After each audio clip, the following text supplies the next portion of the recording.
হরে কৃষ্ণ, রাধে রাধে। মৌমিতা পরিবারে আপনাদেরকে জানাই অনেক অনেক শুভেচ্ছা ও অভিনন্দন।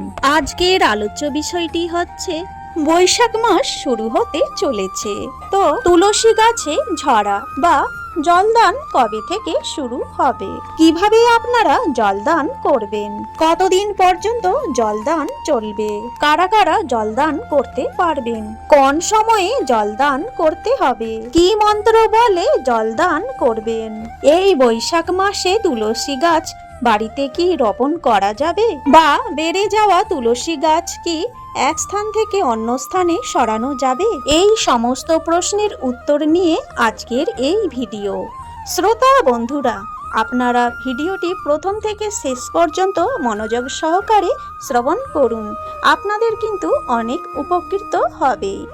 এই বৈশাখ মাস যেহেতু শুরু হতে চলেছে, তাহলে দেখে থাকবেন এই বৈশাখ মাসে কিন্তু আপনারা ছোট থেকে দেখে আসছেন যে দাদু ঠাকুমারা তুলসী গাছে ঝরা বেঁধে জলদান করে। অনেককে দেখা যায় মাটির কলস বেঁধে তারা প্রত্যেক দিন সকালে উঠে প্রচুর পরিমাণ জলদান করে। বৈশাখ মাসের বিশেষ মাহাত্ম্য এবং কবে থেকে ঝরা দান শুরু হবে এবার জেনে নেওয়া যাক। এ বছর 15ই এপ্রিল বুধবার থেকে শুরু হবে, অর্থাৎ পহেলা বৈশাখ, সেদিন থেকেই কিন্তু ঝরা বা জলদান শুরু হবে। জলদান তো প্রত্যেক দিনই হয়, প্রত্যেক দিনই তুলসী সেবা করতে হয়। এই জলদান পুরো বৈশাখ মাসটাই চলবে, অর্থাৎ শেষ হবে 15ই মে শুক্রবার পর্যন্ত। এই পুরো একটি মাস আপনারা জলদান করতে মিস করবেন না। আপনারা যে যেখানেই থাকুক না কেন, একটু সময়ের জন্য হলেও আপনারা জলদান করবেন, কারণ এই বৈশাখ মাসের জলদানের বিশেষ মাহাত্ম্য রয়েছে। সেই মাহাত্ম্য আপনাদেরকে বলছি। এই বৈশাখ মাস আমাদের যে 12টি মাস রয়েছে, তার মধ্যে বৈশাখ, কার্তিক, মাঘ মাস অত্যন্ত পবিত্র মাস। এই অন্যতম একটি গুরুত্বপূর্ণ মাস হচ্ছে বৈশাখ মাস। এটাকে বলা হয় কেশব ব্রত মাস।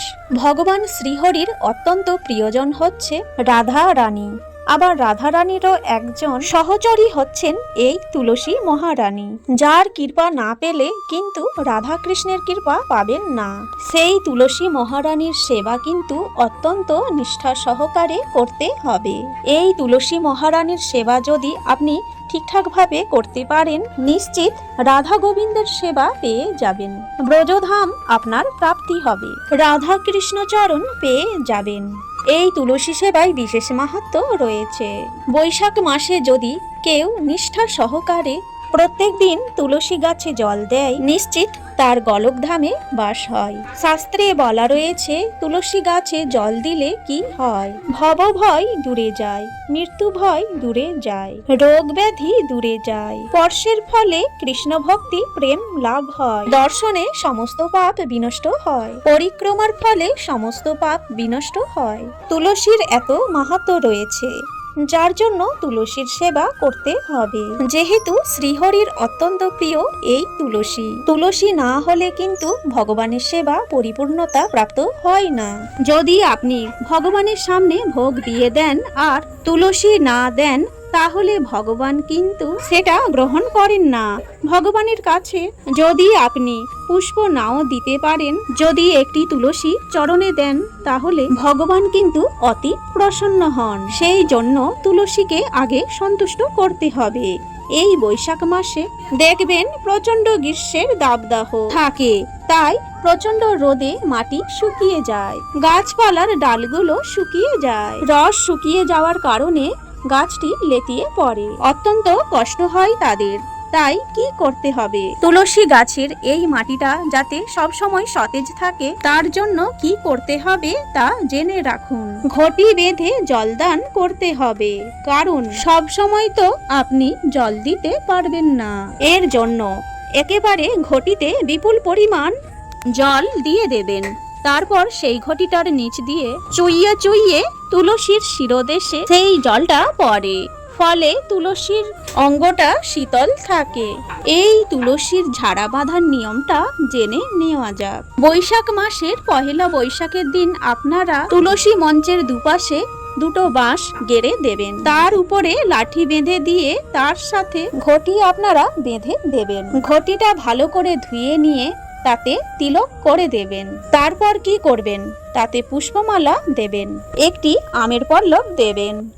আমের পল্লব বা আম পাতাটি ভালো করে ধুয়ে নিয়ে তাতে তিলক করে দেবেন। তারপরে আপনারা ফুল দেবেন চন্দন মিশ্রিত করে, আর ঘটের নিচে একটা ছিদ্র করে দেবেন। ওই ছিদ্রটিতে একটি সুতো বেঁধে দেবেন। তাহলেই জল যখন দেবেন ওই ছিদ্র দ্বারা সুতোর মাধ্যমে ধীরে ধীরে টপ টপ করে সারাদিন রাত পড়তে থাকবে, ফলে তুলসীর অঙ্গ শীতল থাকবে।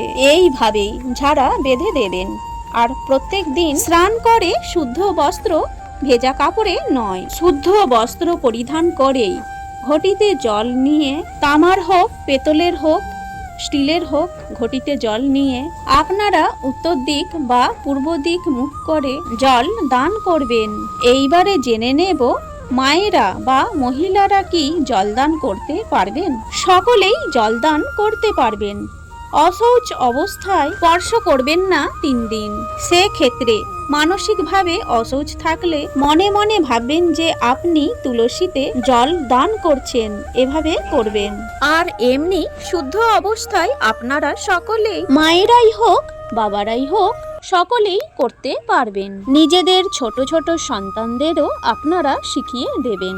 আর জলদান করার সময় এই মন্ত্র বলেই জলদান করবেন। গোবিন্দ বল্লভাং দেবীং ভক্ত চৈতন্য কারিণী স্নাপ আমি জগদ্ধাত্রী কৃষ্ণ ভক্তি প্রদায়িনী। আপনারা এই মন্ত্র বলেই জলদান করবেন। তাহলে চলুন এইবারে জেনে নেওয়া যাক এই জলদান আমরা কখন করব। আপনি সবকিছু কর্ম করেও যখন সময় পাবেন তখনই জলদান করবেন।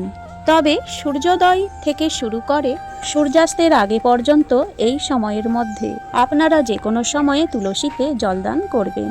তারপরে চলুন জেনে নেওয়া যাক বৈশাখ মাসে নতুন তুলসী গাছ বাড়িতে রোপণ করা যাবে কি? হ্যাঁ, অবশ্যই। এই বৈশাখ মাস অত্যন্ত পবিত্র মাস। আপনারা নতুন তুলসী গাছও রোপণ করতে পারবেন। আর বলে রাখি, এই বৈশাখ মাসটা আপনারা নিরামিষ আহার গ্রহণ করতে পারলে অত্যন্ত ভালো। অন্য কোনো মাস তো করতে পারেন না, তাই যারা আমিষ আহার করেন তাদের ক্ষেত্রে আমার বিনীত অনুরোধ, অন্য কোনো মাস পারুন বা নাই পারুন, এই বৈশাখ মাস আর কার্তিক মাসে 2 মাস আপনারা নিরামিষ আহার গ্রহণ করার চেষ্টা করুন। দেখবেন শরীর সুস্থ থাকবে, শরীরে কোনো অসুস্থতা আসবে না। ভগবানের কৃপা রয়েছে। আপনারা তুলসী সেবা করুন। এই বৈশাখ মাসে মনে রাখবেন, তুলসীতে শুধু জলদানই নয়, তুলসীতে পরিক্রমাও করতে হবে। ভগবত যেগুলো তত্ত্ব রয়েছে সেখানে 4 বার পরিক্রমা করতে হয়। বাম দিক থেকে শুরু করে ডান দিক 4 বার পরিক্রমা করবেন আর তুলসীতে প্রণাম করবেন। প্রণাম করার সময় এই মন্ত্র বলে প্রণাম করতে হবে।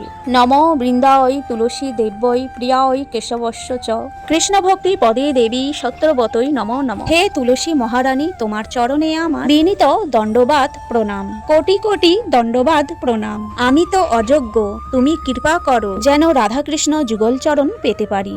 এই বলে প্রণাম করবেন। দেখবেন তুলসী মহারানীর কৃপায় রাধাকৃষ্ণের কৃপা পেয়ে যাবেন। জয় শ্রী কৃষ্ণ।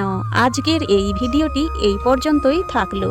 ভিডিওটি দেখে বা শ্রবণে আপনি যদি একটু উপকৃত হয়ে থাকেন অবশ্যই ভিডিওটিতে একটি লাইক করে কমেন্ট বক্সে লিখুন জয় শ্রী কৃষ্ণ। তার সাথে সকলেই ভালো থাকবেন, সুস্থ থাকবেন।